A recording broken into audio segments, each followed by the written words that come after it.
இந்தாங்க சாமி, என் தம்பி கல்யாணம். பொண்ணு வீட்லயும் ஓகே, எங்க வீட்லயும் ரொம்ப பிடிச்சிருக்கு. 2 பேர் ஜாதகமும் இதுல இருக்கு. பொருத்தம் பார்த்து சொன்னீங்கன்னா நல்லா இருக்கும். 2ல ராகு கேது, 4ல செவ்வாய். என்னாச்சு சாமி? இந்த 2 ஜாதகம் பொறுத்து இல்லம்மா. என்ன சாமி பண்றது? கால சர்ப்ப தோசை இருக்குமா, இதுக்கு பரிகாரம் பண்ணணும். எவ்வளவு சாமி ஆகும்? 7000 ரூபாமா. இதை பண்ணா தோசை போய் கல்யாணம் ஆயிடுமா? 90 நாள்ல கொஞ்சம் கொஞ்சமா சரியாயிரும். நானும் 90 நாளில் 7000 ரூபாய் கொஞ்சம் கொஞ்சமா கொடுக்குறேங்க. அப்படி எல்லாம் பண்ண முடியாது தம்பி. சரியாகிறது மட்டும் 90 நாளைக்கு அப்புறம் தான் சரியாகுறீங்க. பணம் மட்டும் உடனே கேட்குறீங்க. பூஜை பொருள் நிறைய வாங்கணும். சாமி குத்தாயிரம் போதுரா. எடுத்து பேசுங்க சாமி. அடையேயா நீ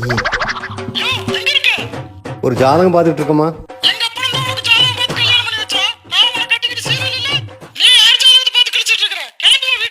வை வர்ற பாத்தியா, பொருத்தம் பார்க்குற அவருக்கே பொருத்தம் சரியில்லை. இதில் எனக்கு பொருத்தம் பார்க்க இவர்கிட்ட கூட்டிட்டு வந்துட்டேன்.